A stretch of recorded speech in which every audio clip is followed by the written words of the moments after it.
Hello दोस्तों, स्वागत है आप सबों का मेरे इस न्यू ब्लॉग में। तो आज है सोमवार। आज हम लोग जा रहे हैं पूजा करने के लिए। यहाँ सबसे अच्छी बात ये है कि आज मैं हूँ सफाई में। ये है मुलायम सिंह जी का पैतृक गांव और यहाँ पे ही एक शिव मंदिर है जहाँ पे हम लोग जा रहे हैं पूजा करने के लिए। और मैं यहाँ पे आप लोगों को दिखाऊँगी उनका गाँव के खेत हैं, खलिहान है, वो सब मैं आपको दिखाऊंगी। और हम लोग चलते हैं अभी मंदिर पूजा करने के लिए। हमारे घर से थोड़ी दूर में ही है ये मंदिर। तो आज तो सोमवार है, आज तो बहुत अधिक भीड़ होने वाली है।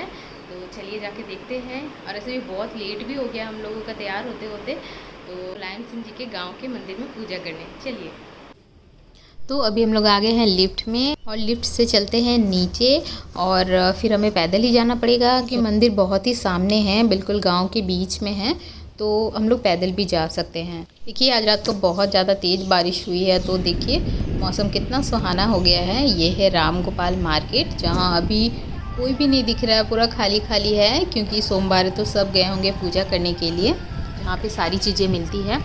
और देखिए ये सारे खेत आपको दिख रहे हैं ना, ये सारे अखिलेश सिंह जी के हैं। अभी खेतों में धान लगे हुए हैं, देखिए कितना अच्छा लग रहा है। खेत के उस पार है उनका पैतृक गांव। अभी अगर मुझे मौका मिलेगा तो मैं उनकी कोठी आपको दिखाऊंगी और उनका एक बहुत बड़ा सा फार्म हाउस है, मैं वो दिखाऊंगी आपको। और इन्होंने अपने गांव के लिए जो योगदान किए हैं, जो काम किया है, आई थिंक किसी ने भी नहीं किया होगा, किसी भी नेता ने। आप यहाँ पे देख सकते हो डेवलपमेंट। यहाँ पे है UPUMS जो कि एक मेडिकल कॉलेज है और बहुत ही विशाल है। यहाँ पे है नर्सिंग कॉलेज, पैरामेडिकल कॉलेज और बहुत सारी सरकारी संस्थाएं जो एक शहर में होती हैं, वो सभी इस गांव में हैं। और आप यहाँ की सड़कें भी देख सकते हैं कितनी अच्छी है। गांव में ऐसी सड़क होना बहुत मतलब आश्चर्य की बात है। मेरे वीडियो में आपने देखा होगा कि मेरे गांव की स्थिति क्या है। मेरा गांव झारखंड में पड़ता है, वहाँ पे आज़ादी के इतने साल बाद भी एक सड़क तक नहीं है। और यहाँ देखिए यूपी में गाँव कितने डेवलप हो चुके हैं। तो देखिए हमारा मंदिर भी आ गया है, तो चलिए जाके देखते हैं कि कितनी भीड़ है। यहाँ पे तो भीड़ बिल्कुल भी नहीं है क्योंकि सुबह सुबह सारे लोग पूजा करके शायद चले गए होंगे, क्योंकि मैं इतना लेट में आई हूँ ना। तो चलिए यहाँ पे एक चापाकल है, यहाँ पे पानी ले लेते हैं, उसके बाद फिर शिव जी पर जलाभिषेक करते हैं। तो ये है हमारे प्यारे से शिव जी जो बहुत ही भोले हैं, इसीलिए इनका नाम भोले बाबा पड़ा है। इन्हें आप किसी भी तरह खुश कर सकते हैं, ये इतने भोले हैं। आपके पास अगर कोई भी चीज़ें ना हो, जैसे फल पुष्प और बहुत सारी मिठाई वगैरह, तो आप सिर्फ एक लोटा पानी से या फिर एक बेलपत्ती से भी इनको खुश कर सकते हैं, इसीलिए इनका नाम भोले बाबा है। आज तो मुझसे इतनी बड़ी गलती हो गई कि पूछिए ही मत। मैं यहाँ पे आई हूँ जलाभिषेक करने के लिए और मैं लोटा लेके ही नहीं आई हूँ। बोलिए इतनी बड़ी गलती किसी से होती है? पर देखिए मैं कितनी बुद्धू हूँ ना, मैं लोटा ही भूल गई। बाकी सारी चीज़ें मैं ले आई हूँ, नारियल वगैरह सारा कुछ लेके आई हूँ, लेकिन लोटा लाना ही भूल गई। तो चलिए पंडित जी से अभी मांगते हैं, अगर पंडित जी के पास होंगे तो वो ज़रूर देंगे, क्योंकि मंदिरों में ये सारी चीज़ें रहती ही हैं। तो मेरी पूजा तो यहाँ संपन्न हो गई है। और देखिए ये शिव जी के साथ साथ यहाँ पे और भी बहुत सारी देवी देवताएं हैं, जैसे कि शिव पार्वती हैं, सरस्वती माँ, लक्ष्मी माँ, दुर्गा माँ, गणेश जी, माँ सीता और राम जी। बहुत सारे देवी देवता इस मंदिर में विराजमान हैं। अधिकतर सभी यहीं पे ही आते हैं पूजा करने के लिए। ये गांव के बीच में मंदिर है, तो यहाँ सभी आसानी से पहुँच सकते हैं। और यहाँ पे हैं प्यारे से बजरंगबली। तो थोड़ी देर हम लोग यहाँ पे बैठते हैं और भगवान का ध्यान करते हैं।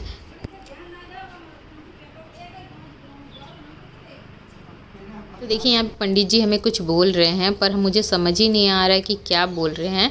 फिर एक लड़का आके समझा देता है मुझे कि क्या बोलना चाह रहे हैं। उन्होंने कहा है कि जो नारियल आपने चढ़ाया है वो ले के आइए, मैं प्रसाद स्वरूप आपको वो वापस कर दूंगा। तो मैंने कहा नहीं कि मुझे नहीं चाहिए, बट उन्होंने दिया तो हमने रख लिया। हम घर जाके इसी प्रसाद को सबसे पहले खाएंगे, क्योंकि इसमें पंडित जी का आशीर्वाद है और भगवान का भी आशीर्वाद है।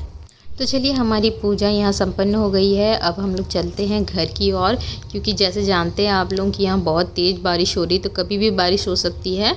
तो इससे पहले कि बारिश हो हम लोग चलते हैं अपने घर। और देखिए ये खेत खलिहान जो भी मैं दिखा रही हूँ, ये सारे अखिलेश जी के हैं। इन खेतों में 12 महीने कुछ ना कुछ लगा ही रहता है। अभी कुछ महीने पहले यहाँ पे गेहूं की कटाई हुई थी और देखिए उसके जस्ट बाद यहाँ पे धान लगाया गया है और धान भी कितने बड़े बड़े हो गए हैं क्योंकि यहाँ पे बारिश बहुत अच्छी हो रही है और धान की खेती आप देख सकते हो कितनी अच्छी हो रखी है। और ऐसे भी यहाँ के खेत खलियान जो है ना वो बारिश पे डिपेंड नहीं है। यहाँ पे मैं देख रही हूँ पानी की इतनी अच्छी व्यवस्था है। हमारे यहाँ पे सामने में ही नहर है, नहर से बहुत सारा पानी इन खेतों में आता रहता है जिससे कि यहाँ पे सिंचाई बहुत अच्छे से चल रही है। तो चलिए आगे दिखाते हैं। ये है नर्सिंग कॉलेज जहाँ दूर दूर से बच्चे यहाँ पढ़ने के लिए आते हैं। ये गाँव कितना डेवलप हो चुका है, इसे आप गाँव कह ही नहीं सकते। तो इधर एक फ़ल की दुकान है तो मैं जा रही हूँ फ़ल ख़रीदने के लिए क्योंकि अभी बहुत लोग पूजा करने के लिए गए हैं, सोमवार है इसलिए। तो बहुत सारे यहाँ पे दुकानें लगी रहती थी तो वो दुकानें अभी नहीं हैं तो मुझे दूर जाना पड़ रहा है फ़ल ख़रीदने के लिए। तो मुझे फ़ल मिल भी गया।